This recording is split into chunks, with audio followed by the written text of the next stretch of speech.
안녕하세요. 저는 올해 9번째 결혼 기념일을 맞은 초딩맘입니다. 저에게는 너무너무 밉상 그 자체인 무개념 시누이가 있는데요. 그 시누이가 저뿐만 아니라 저희 친정엄마한테까지 참을 수 없는 모욕을 주어 화가 난 친정아빠가 사이다 복수를 한 사연을 한번 올려봅니다. 남편과 4년 정도 결코 짧지 않은 연애 시간을 보내는 동안 남편 누나의 존재에 대해 저도 잘 알고 있었습니다. 남편과 연애하며 사진을 몇 번 봤었거든요. 남편 나이보다 2살 많은 시누이는 정말 예쁘고 늘씬하더라고요. 그런 시누이를 닮은 남편도 외모가 꽤 괜찮았죠. 제가 누나 너무 예쁘다며 칭찬하자 남편은 자기 누나 성격이 보통이 아니라서 다현동 대표 쌈딱이라며 본인도 어린 시절 엄청 맞고 지냈었고 지금도 가족들이 누나 비위 맞춰주며 산다고 혀를 내둘렀어요. 대체 어떤 사람이길래 쌈딱이라는 별명까지 있는지 궁금하면서 한편으론 혹시 결혼이라도 하게 되면 장난 아닌 시누이 되겠다라고 생각했었죠. 그러다 남편과 속도 위반으로 아이가 먼저 생겨 결혼하게 되었어요. 시댁에 대한 마음의 준비도 미처 다 하지 못한 채로 말이죠. 제가 아이를 먼저 가지게 되었기에 결혼 준비 과정이 굉장히 빨랐고 절차를 간소화해서 진행하게 되었어요.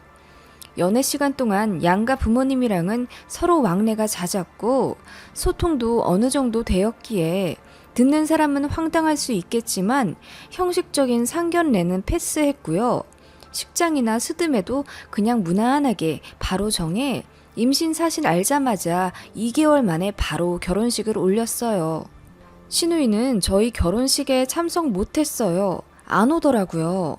나중에 얘기 듣기론 시부모님과 시누이가 싸워서 그랬다던데 너무 황당했죠. 아니 얼마나 자존심이 세고 경우가 없으면 부모님과 싸웠다는 이유로 하나밖에 없는 동생 결혼식에 참석을 안 하나요? 그래서 저희 친정 부모님은 시누이를 한 번도 보지 못하셨죠. 그래도 사돈처녀인데 말이에요. 암튼 저는 신혼여행 다녀와서 시댁에서 처음으로 시누이를 보게 됐어요. 정말 황당하죠? 저희는 둘이 모은 돈으로 경기도 외곽의 작은 도시에 22평짜리 아파트를 얻었어요. 남편이랑 저랑 직장 위치가 비슷하기 때문에 동선 고려해서 얻었고 무엇보다 양가 도움은 일체 받지 말자고 서로 약속했기에 사실 저희 친정 도움받으면 서울에 있는 신축 아파트까지도 얻을 수는 있었지만 굳이 그러고 싶지 않았어요. 저희 힘으로 차근차근 집을 넓혀가고 싶었죠. 저희 시부모님은 연애 때부터 저를 잘 챙겨주셨던 분이고 제가 아이 가졌을 때도 정말 좋아하시며 고맙다고 연신 저를 끌어안아 주실 정도로 다정하세요. 딱히 제 신경을 거슬릴 만한 발언도 하신 적 없으시죠. 친구들은 시댁 때문에 고민도 많이 하곤 하는데 저는 시부모님 때문에 기분 상한 적은 단 한 번도 없었죠. 시할머님도 좋으시고 시고모, 시고모부도 다 젠틀하시고 저를 존중해 주세요. 저는 그래서 시댁 식구들이 다 좋습니다. 단 한 명, 시누이 빼고요. 결혼하고 나서 시댁에 자주 갔었는데 시누이는 거의 만나지 못했어요. 항상 바빴거든요. 그러다가 어느 주말 저녁에 연락 않고 들어온 시누이와 시댁에서 마주쳤죠. 저는 그때 임신 8개월이었어요. 그래서 만삭이라 배도 많이 나오고 살도 임신 초보다 12kg 정도 쪘기에 좀 통통했었어요. 그런 저를 시누이가 위아래로 기분 나쁘게 훑어보시더니 어머, 옳게 왜 이렇게 살이 훅훅 쪄? 난 임신했다고 관리 안 하고 퍼져 있는 여자들 너무 싫더라. 같은 여자로서 망신이지 망신. 네? 저는 너무 황당했어요. 태어나서 이렇게 대놓고 모욕적인 발언은 처음이었거든요. 제가 얼굴이 빨개져선 당황해 있을 때 남편이랑 시아버지가 저 대신 시누이에게 한 소리 하셨어요. 말본새가 그게 뭐냐며. 그랬더니 입이 대빨 나와선 아니 명색이 시누이가 요가 강사인데 같은 집안에 이렇게 관리 안 된 여자가 있으면 내 얼굴에 침 뱉기지. 아니야 옳게? 애 낳고 나서 꼭 우리 학원 끊어? 가족이니까 수강료는 10% 할인해줄게. 하면서 방으로 쏙 들어가 버리더라고요. 너무 황당했고 기분이 나빴습니다. 남편은 제 굳어있는 얼굴을 보며 안절부절 눈치 보고 자기 누나가 원래 좀 뇌를 안 거치고 말한다며 예전에 쌈딱이라고 소개했던 거 기억하냐며 이해해달라고 하더라고요. 그땐 뱃속에 애도 있고 해서 간신히 마인드 컨트롤하며 마음을 가라앉혔죠. 하지만 그날이 신호위의 본격 무개념직 시작이었어요. 하루는 제 번호를 누구한테 물어봤는지 저한테 연락을 해서는 인사도 않곤 다짜고짜 애 낳고 나서 어차피 자기네 요가 학원 다닐 건데 미리 1년치 수강권 끊어놓으라고 하더라고요. 250만 원인데 할인해서 225만 원에 해주겠다면서요. 떡 줄 사람은 생각도 않고 있는데 말이죠. 저는 기분이 나빠서 거절할 생각으로 애 낳고 바로 운동하면 건강에 더 안 좋대요. 그리고 저도 딱 출산휴가까지만 쓰고 바로 복귀할 거라서 요가할 시간이 안 돼요. 생각해 주신 건 감사해요. 했더니 벼랑간 뽀르퉁한 목소리로 말하더라고요. 아니, 신우이가 학원 한다고 하면 맘카페라도 올려서 홍보를 해주던가. 그게 싫으면 수강권이라도 끊어주는 게 예의 아니야? 누가 진짜 다니래? 그냥 가족이 사업하면 도와주는 게 예의잖아. 옳게. 그렇게 눈치가 없어서 사회생활은 잘 하는 거야? 친구는 있어? 내 동생이 이렇게 사람 보는 눈이 없나? 하면서 선을 넘어도 한참 넘는 발언을 하더라고요. 저도 모르게 부글부글 끓어서 그만 참지 못하고 내질러 버렸습니다. 형님, 저번에도 그러시더니 말씀이 좀 지나치시네요? 눈치가 없다뇨. 예의가 없다뇨. 그러는 형님은 지금 눈치도 있고 예의도 있다고 생각하세요? 뭐? 지금 말 다 했어? 아니요, 다 못했어요. 그리고 학원 잘 안 돼서 이러시나 본데 도움 드릴 수 있는 건 제가 알아서 해드릴 테니까 강요하지 말아주셨음 해요. 이봐 옳게. 그렇게 안 받는데 진짜 개념 없네. 그리고 우리 센터 엄청 잘 되거든? 아침부터 밤까지 타임 꽉꽉 차 있어. 옳게. 집도 22평짜리 작은 거 하나 얻었다더니 돈이 없어서 그러는 거야? 그럼 진작 말을 하지 그랬어. 우리 집도 뭐 없긴 하지만 옳게네도 별 볼 일 없나 보네. 얄밉게 비꼬는 신우이가 너무 짜증이 나서 저도 모르게 언성을 높이며 저희는 이렇게 싸우게 되었어요. 아, 저희 친정아빠 건물에도 요가 학원 하나 있는데 거긴 팔이 날린다고 해서요. 요새 필라테스다 주짓수다 뭐다 해서 다른 운동들 많이 뜬다길래 요가는 한물 두물 세물 간 줄 알았죠.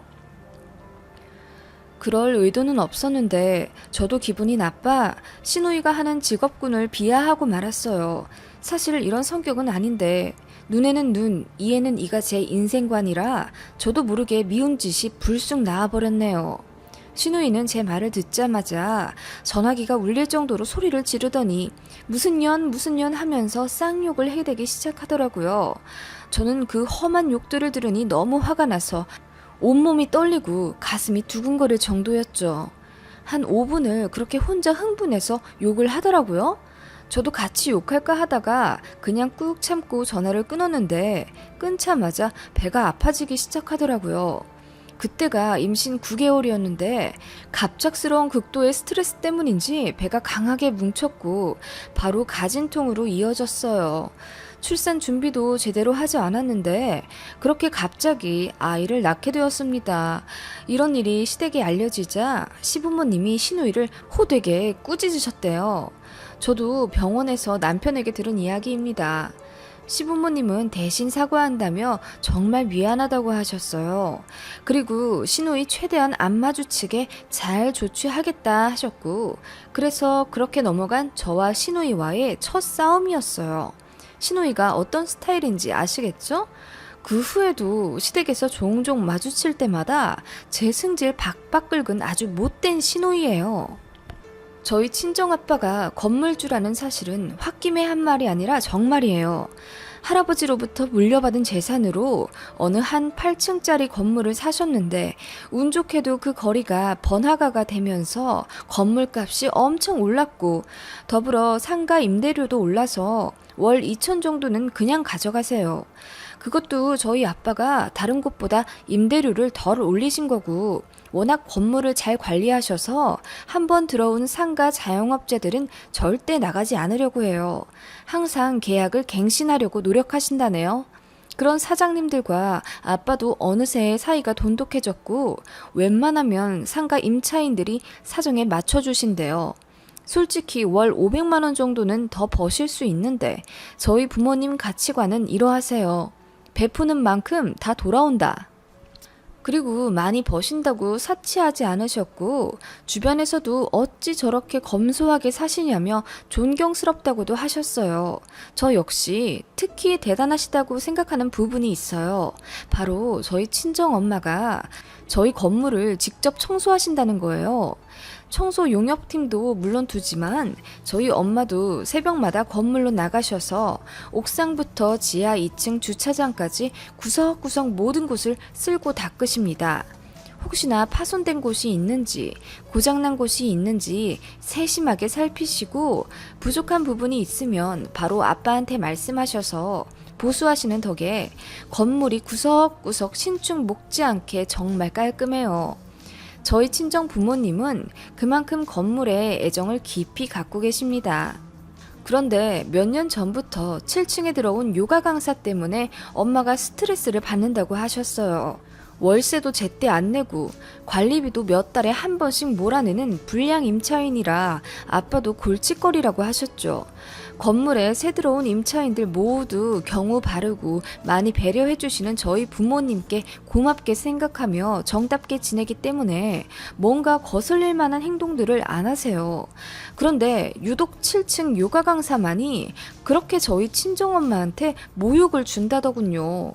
다른 사람들은 모두 친정엄마가 건물주 사모님이라는 사실을 아는데요. 요가 강사만 모르는지 함부로 대한대요.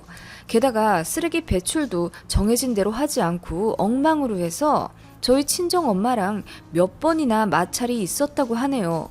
요가 강사가 저희 친정엄마한테 누가 뭘 어떻게 버리든 청소하는 사람이 알아서 하는 거죠. 그게 일 아니에요? 그렇게 직업의식 없어요? 라고 했답니다. 그러면서 자기는 앞으로도 계속 이렇게 분리수거 안 하고 버릴 테니까 알아서 하라며 침을 퇴 뱉고 가더랍니다. 친정 엄마가 화가 나서 당장 사과하라고 했더니 장사도 안 되어 죽겠는데 별 하찮은 청소 아줌마까지 스트레스를 준다며 소리를 빽 지르더래요. 엄마가 씩씩거리며 집에 돌아왔고 그동안의 자초지종을 들은 친정아빠가 화가 나서 더는 못 참겠다고 7층 요가 강사에게 당장 전화할 기세로 흥분하시니 엄마가 그냥 말하지 말고 저대로 살게 냅두자고 하셨다네요. 인과응보, 모든 것은 되돌려 받기에 알아서 벌 받을 거라 하시곤 신경 안 쓰시겠다고 하셨대요. 친정아빠도 재계약하는 날 얼마 안 남았는데 절대 받아주지 말아야겠다며 분노를 겨우 가라앉히셨다고 해요. 7층 요가 강사는 그 모난 성격 때문인지 건물 임차인들하고도 전혀 소통을 못하는 것 같았어요. 그러니 저희 엄마가 건물주 사모님이라는 사실도 모르시죠. 저희 친정엄마한테 잘못 보여서 좋을 거 하나 없는데 말이죠. 가끔 엄마와 통화할 때마다 7층 요가 강사 이야기가 나와서 저도 무척 기분이 안 좋았어요. 엄마와 농담조로 이야기하기도 했죠. 엄마, 우리 시누이도 요가 강사인데 성격이 완전 개차반이야. 혹시 그 7층 요가 강사랑 동일 인물 아니야? 어머, 얘 세상이 그렇게 좁을 리가 없지. 하는데 뭔가 쎄한 느낌이 들어서 남편에게 형님 요가 센터가 어디냐고 물었어요. 그랬더니 남편도 한 번도 안 찾아가 봤고 이름도 너무 어려워서 못 외웠다고 모르더라고요. 평소에 본인 누나와 사이가 딱히 안 좋기도 했고요. 저는 설마 하며 넘어갔습니다. 그렇게 시간이 많이 지났고 저는 아이를 낳아 열심히 키우고 있었어요. 어느 날 아이 영유아 검진을 받을 시기가 되어서 시내에 있는 유명한 소아과로 예약을 했어요. 그런데 예약한 시간보다 1시간 정도 이르게 도착을 했고 병원 근처가 저희 부모님 건물이라 불시에 연락 없이 방문 드렸어요. 마침 지하 사무실에 두 분 다 계시더라고요. 용역 식구분들도 계셨는데 모두 저희 아기를 보고 너무 좋아하시며 예뻐하셨고, 저는 그런 분위기 속에 아이를 잠깐 부모님께 맡긴 채 음료수 한잔 할까 해서 건물 1층에 위치한 커피 전문점에 올라갔어요. 거기서 커피를 주문하고 있는데 누가 저를 부르며 어깨를 아프게 툭 치더라고요. 누가 이렇게 때리다시피 사람을 치나 싶어서 얼굴 찡그리며 봤더니 신호이였습니다.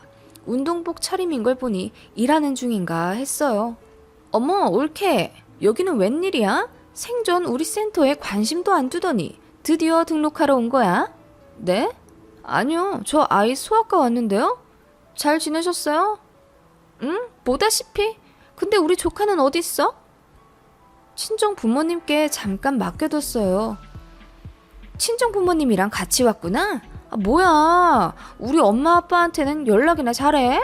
여자 결혼하면 출가 외인이라던데 올케는 친정이랑 너무 붙어 사는 거 아니야? 그럴 리가요. 저희 부모님들도 바쁘세요. 이 건물 주인이 바로... 말을 이어가려 하는데 저희 엄마가 카페 문을 열고 안녕하세요 하며 정답게 카페 주인한테 인사를 하시더니 저를 발견하시곤 환히 웃으며 저한테 오시더라고요. 용역분들 커피 사주시러 오신 듯 했습니다.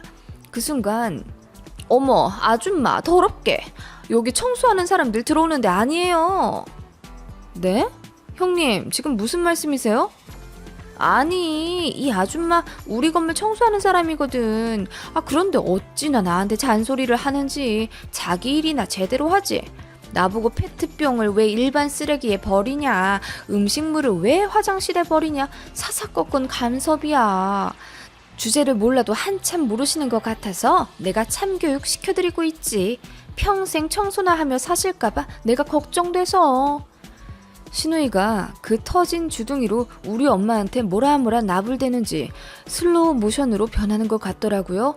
순간 정신이 아득해졌어요. 정말 뚜껑 열리는 느낌이었습니다. 네, 그 순간 깨달았습니다. 엄마가 말하시던 그 7층 요가 강사가 바로 저희 신우이가 맞았던 거죠. 순식간에 열이 확 올라 그 미친 신우이 따귀를 올리고 싶더라고요. 이봐요, 아가씨, 말 좀 가려해요. 엄마가 제 앞이라 더 당황하셨는지 상기된 얼굴로 말씀하셨는데 신우이가 코웃음을 한번 치더니 자리를 뜨려고 하더라고요. 그래서 제가 신우이 팔을 잡아 거세게 돌렸습니다. 당장 사과하세요. 뭐? 당장 사과하시라고요? 어디서 배워먹은 싸가지예요? 너 미쳤니? 나 네 남편 누나야. 뭐 더위라도 먹은 거야? 저를 보며 별 미친 X 다 본다는 표정으로 황당해 하더라고요. 이제 진짜 제대로 말해야 했습니다. 이분 우리 엄마예요. 엄마? 올케네 친정엄마? 친정엄마가 청소 아줌마였어? 입을 다물지 못하고 저와 엄마를 번갈아 보는 신우이. 잠시 멘탈이 나간 듯 하더니 이어 말하더라고요. 아, 어쩐지 두 분 다 통통하신 게 그러고 보니 체형이 똑같으시네. 아줌마, 아니 사돈 어르신이라고 불러드려야 되나? 우리 올케 어머니신 줄은 몰랐어요. 아니, 결혼 사진도 못 보셨나? 제 얼굴 한번 보시면 못 알아보실 리가 없는데. 저 갈게요 하며 슬그머니 피하려는 걸 제가 팔 단단히 잡고 다시 한번 사과를 요구했어요. 아, 짜증나게. 아, 왜 자꾸 사과하래. 이 아줌마가, 아니 사돈 어르신께서 먼저 나한테 태클을 거셨어. 내가 피해자라고. 올케는 잘 알지도 못하면서 내가 얼마나 스트레스 받았었는데 하며 팔을 뿌리치려고 하더라고요. 그래서 제가 말했습니다. 형님, 이 건물 우리 아빠 거거든요. 여기 계신 이분은 저희 엄마이자 이 건물주 사모님이시고요. 뭐라고? 올케 지금 농담해? 농담은 형님이 하고 계시네요. 어디서 이렇게 막대먹게 나와요? 시부모님은 형님이 밖에서 이 모양 이 꼴로 다니면서 입으로 구업 쌓고 사는 건 아세요? 모르시니 가만히 계시는 거겠죠. 제가 당장 말씀드려야겠네요. 그랬더니 갑자기 얼굴이 새빨개지며 절 노려보곤 온몸을 부들부들 떨더라고요. 카페 안에 있던 사람들도 무슨 꿀잼 드라마라도 보듯이 저희를 흥미롭게 지켜보고 있고요. 그때 저희 아빠가 저희 아이를 안고 카페 문을 열고 들어오셨어요. 저희 상황이 심상치 않다는 걸 느끼신 듯 무슨 일이냐고 물어보셔서 제가 사실대로 다 말했죠.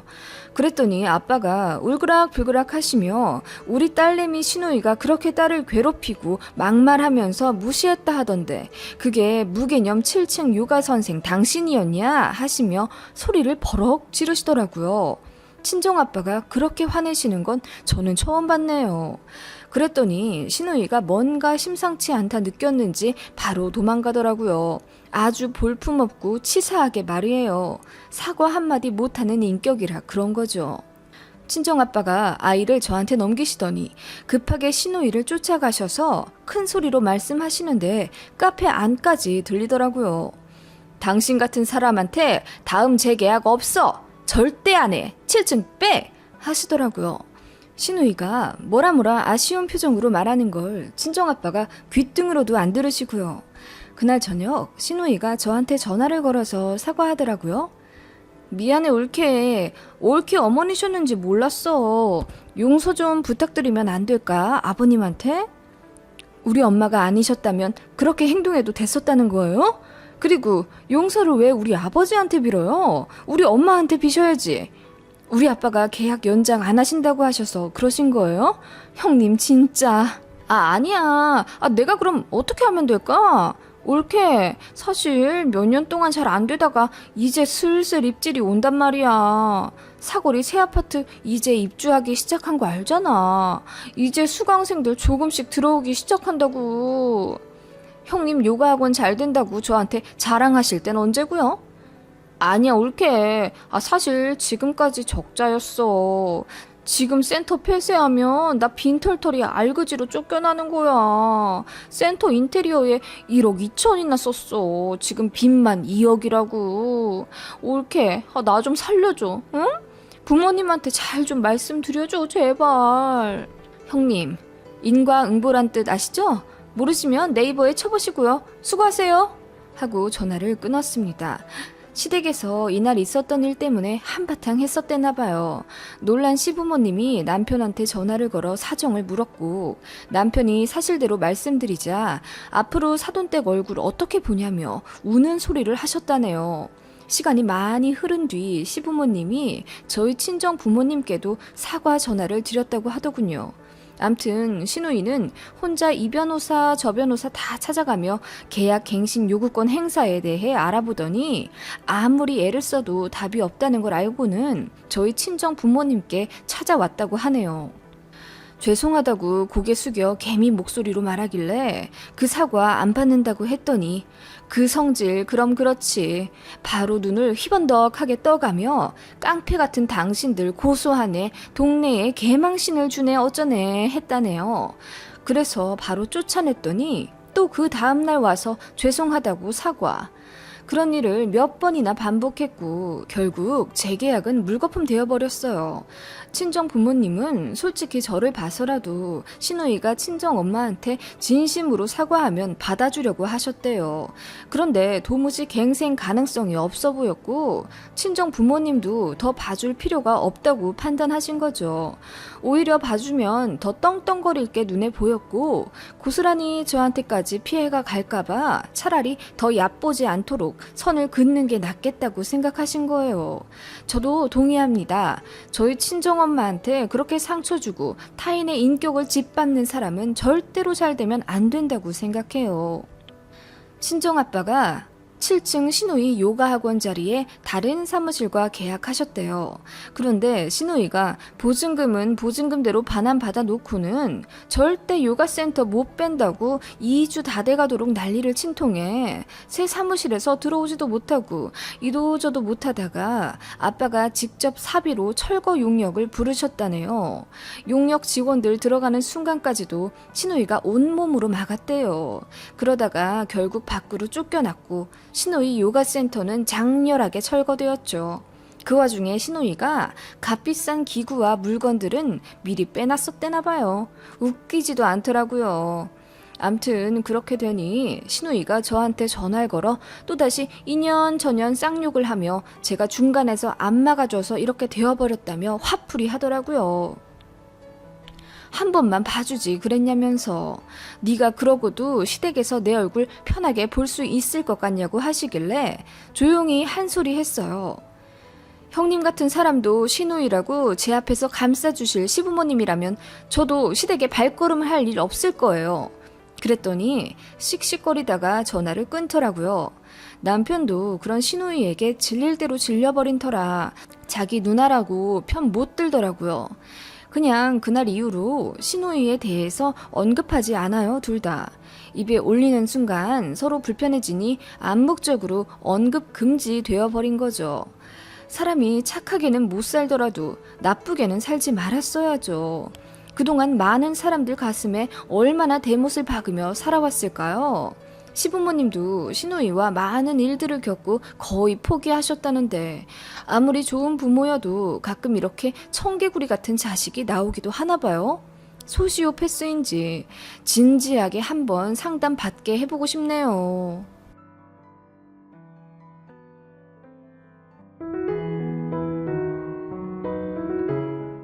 안녕하세요. 저는 중랑구 살고 있는 40대 중반의 전업맘이에요. 아무리 세상에 시어머니와 싸워도 빨간 줄 긋게 만든 며느리는 거의 없을 것 같네요. 세상 순하게 살아온 제가 독한 며느리가 되어 시어머니를 재판까지 보내드렸네요. 평생 양보만 하며 살아왔던 불쌍한 남편의 몫까지 복수한 거예요. 무슨 얘기인지 궁금하시죠?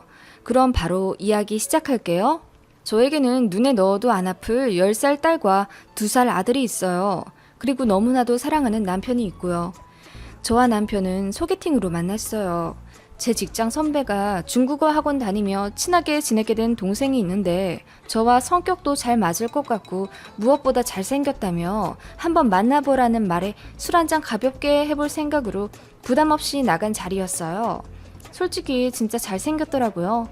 잘생겼는데 심지어 착하기까지 했어요. 저만 반했다기보단 서로에게 반해서 급속도로 사이가 진전됐어요. 그렇게 만난 지 3개월 만에 저하고 조금 사귀다 헤어지는 사이 말고 진지하게 만나고 싶다면서 결혼을 전제로 만나보자고 해서 저 역시 같은 마음으로 사귀게 되었죠. 남편은 제가 엄마 같아서 좋았다고 하더라고요. 본인의 엄마가 아니라 정말 엄마처럼 포근하고 너그럽고 모든 것을 다 감싸 안는 느낌이라며 그런 저에게 있으면 모든 근심이 사라진다고 했어요. 제가 원래 좀 사람을 편하게 해주는 스타일이긴 한데 암튼 남편은 저 같은 사람은 처음이라며 안식을 얻는 기분이라고 했죠. 처음엔 그냥 입 바른 소리인가 했는데 남편이 정말 진정성 있게 말하더라고요. 내가 누군가에게 그런 깊은 의미라니. 서로가 인연은 인연이라고 생각했어요.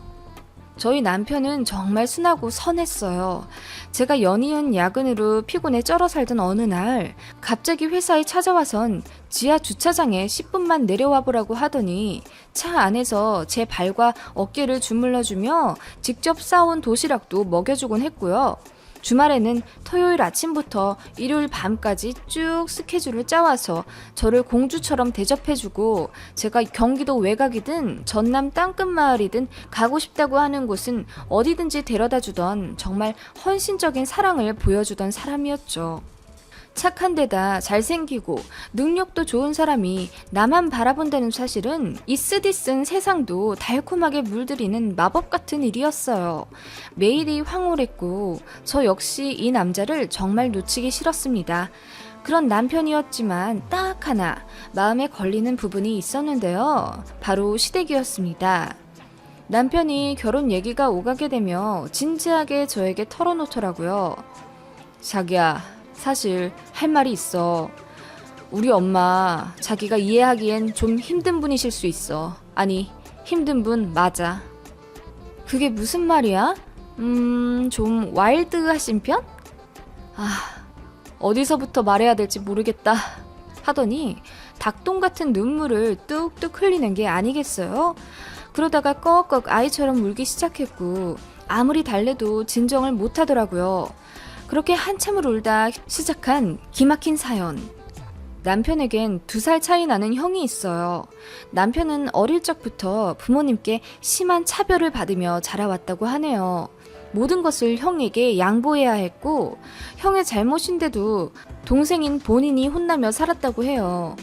언제부터 기억이란 걸 하게 되었는지는 모르지만 4살 때 형의 송편이 더 맛있어 보여 하나 뺏어 먹었다는 이유로 그 추운 설날 밤 밖에서 속옷 차림으로 1시간 동안 벌을 섰던 게 본인 인생 최초의 기억이라네요.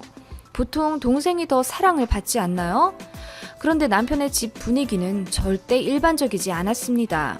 형이랑 밥을 먹을 때도 고기 같은 건 늘 형이 3배 이상 먹고 동생인 남편은 한두 점 먹거나 비계 덩어리만 먹었다고 하네요. 형과 싸우게 되면 불같은 손찌검은 동생인 남편 몫이었다고 해요. 동생인 네가 형한테 양보 안 하고 감히 개긴다면서 어머니에게 불같이 혼났다네요. 형을 하늘처럼 생각하라며. 그렇게 비상식적인 집 분위기에서 자란 탓에 형은 날이 갈수록 기고만장해졌고 영악하게 남편을 괴롭혔지만 집안에서 남편의 편을 들어주는 사람은 아무도 없었다고 해요.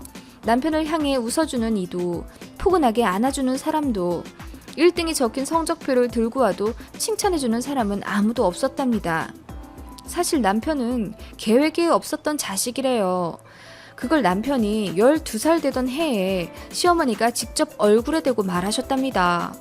그 얘기를 들은 12살짜리 어린 남편은 얼마나 상처를 받았겠어요. 한편으로는 그동안 지독하게 차별받았던 지난날이 한순간에 이해가 가더래요. 상상이 가시나요? 그 어린 12살이 소화하기엔 너무 잔인했던 말인데 말이죠. 지금에야 판단이 되지만 완전 학대잖아요. 어린 날에 남편이 너무너무 불쌍하더라고요. 그런 차별은 중고등학교 돼서도 이어졌다고 해요. 남편의 형은 늘 비싼 학원, 비싼 옷, 가방 등 유행에 절대 뒤처지지 않을 신상으로만 잔뜩 꾸며주고 남편은 형이 쓰다 질려서 던져버린 것들이나 입고 신게 했다고 하네요. 그리고 학원이나 가회요? 말 한번 해봤다가 호되게 혼나고 크게 상처받았다고 하네요. 남편이 수학 쪽이 약한 것 같아 몇 날 며칠을 고민하다가 시어머니에게 조심스럽게 말을 꺼냈다고 해요. 그동안 워낙 차별받으며 지낸 세월이니 기죽으며 살았던 게 당연하잖아요. 조심스럽게 수학학원에 가고 싶다 이야기를 꺼내니 시어머니가 불같이 화를 내며 너한테 쓸 돈 같은 거 없다! 네가 뭐라도 하나 욕심내면 꼭 네 형 걸 뺏어가는 것 같아! 하며 소리를 질렀다고 해요. 말도 안 되는 이야기죠? 정말이랍니다. 형에게 들어갈 지원을 동생인 남편과 나눠 갖게 되는 걸 죽도록 싫어하신 시어머니셨다고 하네요. 남편이 미운 짓을 해서 미워하시는 게 아니라 그냥 존재한다는 이유로 미워하셨던 거죠. 그런 시어머니를 시아버지는 전혀 막지 않았다고 하네요. 말 그대로 방관했던 거죠. 아니, 가정에 전혀 관심이 없던 사람이라고 합니다. 바람도 많이 피워 집에도 거의 들어오지 않았고 심지어 생활비도 책임지고 벌어오지 않아 실질적 가장 노릇을 한 건 시어머니라고 하세요. 그래서 참다 못해 이혼하려고 했었는데 어쩌다 보니 남편을 임신하게 되어 이혼을 못하시게 된 거죠. 그런데 낳고 보니 남편이 그 가증스러운 시아버지랑 똑같이 생겼답니다. 크면 클수록 더 시아버지랑 닮아가니 그렇게 죽일 듯 미우셨던 걸까요? 아무튼 남편은 그런 학창시절을 보냈고 시어머니에게 인정받아 보려 죽도록 공부해서 성적만은 늘 최상위권을 유지했다고 해요. 학교에서 친구들과 선생님에게 예쁨도 많이 받았지만 가슴은 뻥 뚫린 듯 허하기만 했대요. 담배를 피워볼까, 술을 입에 대볼까, 좀 논다는 친구들과 오토바이를 타면 스트레스가 좀 풀릴까 싶은 유혹도 많았지만 혹시라도 자신의 비행 때문에 어머니로부터 영영 버림받을까봐 간당간당한 외줄타기를 하고 있는 느낌 속에 살았던 남편은 그렇게 답답함을 꾹꾹 눌러 살았다고 하네요. 그렇게 홀로 힘으로 명문대에 합격했지만 시어머니는 등록금을 주지 않으셨대요. 형이 재수를 하고 있다는 이유 때문에요. 형도 대학에 못 가고 있는데 너 혼자 잘 되면 형 앞길 막는 거라며 절대 돈 안 줄 거라고 하셨다네요. 그래서 울며 겨자 먹기로 남편도 1년 재수를 택했고 24시간 패스트푸드 자정 알바를 하며 낮에는 공부하고 밤에는 일하는 지옥 같은 시간을 보냈다고 해요. 어쩐지 공부를 그렇게 잘하는 사람이 재수를 했다니 남편에게 무슨 남모를 사연이 있나 했거든요. 그렇게 스스로 돈을 벌어 재수 성공해 명문대에 다시 입학했는데 또 모든 대학에 떨어져 삼수. 아주버님은 결국 대학 포기하고 어느 작은 중소기업 생산직으로 일찌감치 취업해 들어갔다네요. 시어머니는 혼자만 대학에 잘 간 남편이 꼴도 보기 싫다며 매일같이 화풀이 하다가 짐 싸서 나가라고 했고, 그렇게 남편의 이른 독립이 시작되었다고 해요.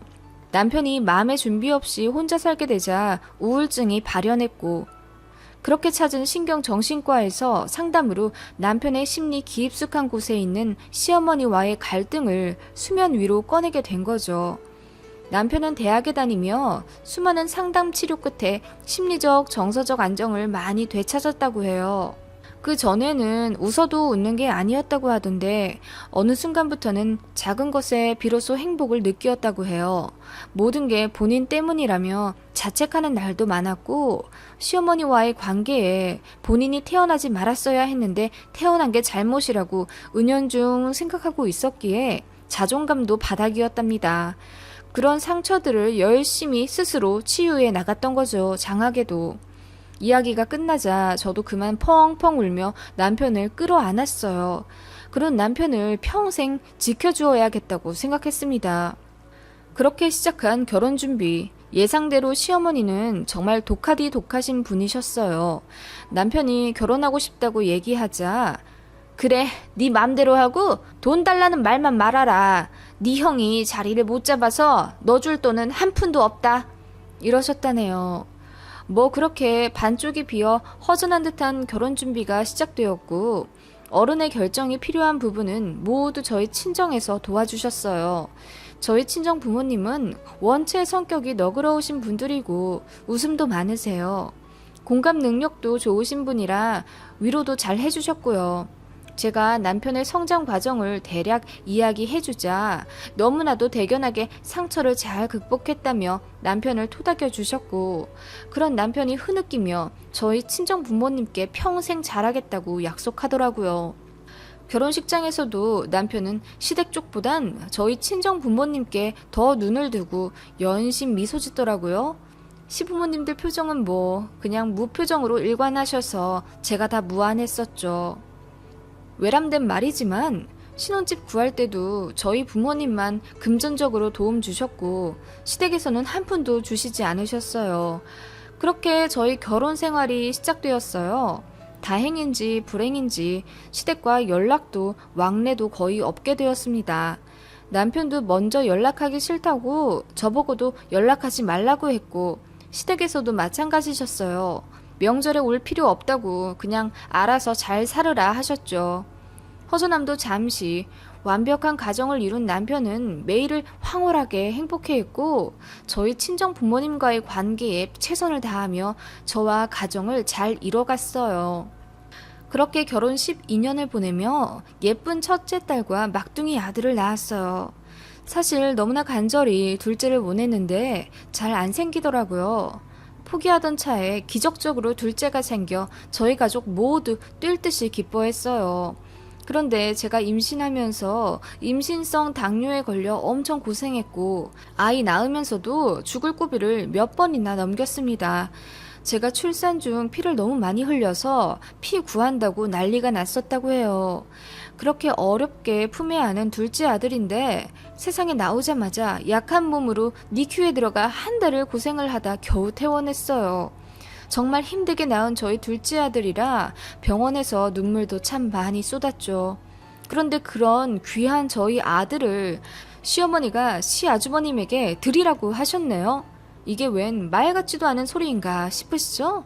네, 저희 둘째가 인큐베이터에서 나와 병원과 조리원에 3주 있다가 집에 온 날 시어머니로부터 전화가 왔어요. 생전 오지도 않던 전화라 저는 처음에 시어머니인 줄도 모르고 스팸 전화인 줄 알았지 뭐예요. 암튼 시어머니가 인사도 생략하시고 다짜고짜 이러시더라고요. 둘째 낳았다지? 아들이라고? 네, 어머님. 잘 지내셨어요? 아니, 잘 못 지냈다. 만나서 이야기 좀 했으면 하는데 내일 너희 집에 좀 가도 되겠냐? 하시더라고요. 아직 몸도 성치 않고 인큐에서 나온 지 얼마 안 된 아이라 솔직히 많이 조심스러웠죠. 그래도 저희 집에 처음으로 오신다는 시어머니이고 혹시 말은 저렇게 하셔도 오셔선 축하해 주시려고 오시나 싶어 거절은 못했습니다. 그런데 집에 와서 다짜고짜 말씀하신 시어머님의 말씀 정말 기가 막히고 코가 막혔어요. 저희 남편을 몇 년 만에 보는 건데도 보는 둥 마는 둥 그냥 지나치시더니 저를 잡고 본론부터 말씀하시더라고요. 내 지체 않고 말아마. 너희 남편 형이 늦게 장가간 건 알지? 네, 어머님. 근데 식은 안 올린다고 저희 오지 말라고 하셨잖아요. 그래, 네 형이 사정이 좀 있어서. 아무튼 그건 그렇고 다른 문제가 좀 있다. 이상함을 느낀 남편이 제 말을 가로채 시어머니에게 대신 물었습니다. 엄마, 무슨 문제길래 며느리 안부도 안 여쭈세요? 와이프 고생 많이 했어요. 내가 안부 묻게 생겼냐? 너는 내가 안 봐줘도 혼자 잘 살잖아. 지 형이 어떻게 사는 줄도 모르고. 아, 글쎄 네 형이 시가 없댄다. 네? 그게 무슨 말씀이세요? 무정자증이라고. 애를 못 낳는데 몇 년을 애가 안 들어서서 큰 며느리랑 우리 아들이랑 난임병원에 다니기 시작했는데 네 형한테 문제가 있단다. 형이요? 그래서 말인데 니들 둘째를 형한테 좀 양보해야겠다. 네? 귀를 의심했습니다. 앞이 아득해지더라고요. 제가 무슨 말을 들은 건지. 네 아들이면 뭐 따지고 보면 네 형이랑도 같은 씨 아니냐. 우리가 데려가서 잘 키울게. 그건 내가 보장하마. 유산도 다 물려줄 거고 너희 형수님이랑 내가 정말 잘 키울게. 한 번만 양보해라. 어머님, 뭘 양보하라는 말씀이세요? 아이가 물건이에요? 그리고 우리 아들을 왜 아주버님한테 보내요? 무슨 농담을 그렇게 진짜처럼 말씀하세요, 무섭게. 화가 나서 빽 소리를 질렀더니 시어머니가 울면서 말씀하시더라고요. 네 형 불쌍하지도 않니? 대학교도 못 가고 이 회사 저 회사 여기저기 치이면서 사람들한테 상처받고 저 좋다는 여자 하나 없어서 변변찮은 연애도 못하다가 간신히 장가갔는데 애도 못 낳고 저러고 산다. 엄마, 네 형이 불쌍해 죽겠어. 너는 네 혼자 잘나서 공부도 잘했고 학교도 직장도 좋은 데 가서 애도 순풍순풍 잘만 낳고 살지 않니? 엄마, 그동안 내가 잘 살았다고요? 남편이 텅 빈 눈빛으로 시어머니를 보며 울 듯이 대답하는데 그 모습이 너무 처량해 보여 제가 앞을 가로막았어요. 어머님, 말도 안 되는 소리 하실 거면 저 지금 경찰 부르겠습니다.